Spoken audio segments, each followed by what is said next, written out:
La France actuelle occupe la majeure partie des anciennes Gaules celtiques, puis romaines, mais elle tire son nom des Francs, un peuple germanique qui s'est formé tardivement et s'est installé sur les terres de l'Empire romain. La majeure partie des régions constituant la France actuelle a été unifiée sous Clovis en 486, réunion sous la domination franque, ou Regnum Francorum, des Alamans, des Burgondes et des Wisigoths au nord des Pyrénées. Ce royaume des Francs, que l'on appelait encore la Gaule, était ensuite scindé à de multiples reprises entre les héritiers de la dynastie des Mérovingiens. Une deuxième dynastie franque, celle des Carolingiens, a supplanté la précédente au milieu du 8e siècle et a étendu considérablement le royaume des Francs, bientôt érigé en empire.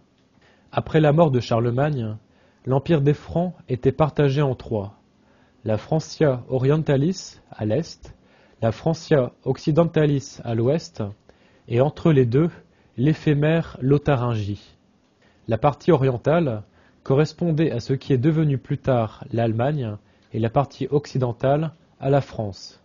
C'est de 842, avec les serments de Strasbourg, passés entre les petits-fils de Charlemagne, que date la source la plus ancienne attestant l'usage de deux langues différentes de part et d'autre de Rhin, le tudesque et le roman.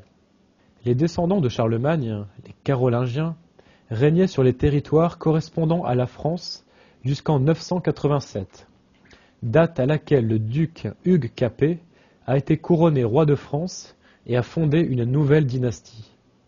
Les descendants de ce dernier, les Capétiens, ont étendu progressivement le domaine royal, ont consolidé l'État français à partir de la fin du XIIe siècle et régnaient sur la France jusqu'à la Révolution française de 1789. À la suite de la Révolution, la monarchie a été renversée et la République proclamée. Sous le Premier Empire, la France a contrôlé brièvement la majeure partie de l'Europe, mais s'est épuisée dans sa lutte contre le Royaume-Uni qu'elle avait entamée dès l'Ancien Régime. Quelques décennies plus tard, sous le Second Empire, le pays a connu les débuts de sa deuxième industrialisation. Sous la Troisième République, la France possédait un vaste empire colonial, de l'ouest de l'Afrique à l'Indochine. Sortie victorieuse, mais au prix de souffrances démographiques et économiques immenses de la Première puis de la Seconde Guerre mondiale, elle a eu ensuite la chance de se trouver du bon côté du rideau de fer pour bénéficier de l'expansion des Trente Glorieuses. Depuis 1958, elle a mis en place une république semi-présidentielle, la Cinquième République, qui s'est avérée mieux résister aux instabilités que les républiques parlementaires précédentes. Néanmoins, la récente montée de l'abstentionnisme dans les démocraties industrialisées n'a pas épargné le pays.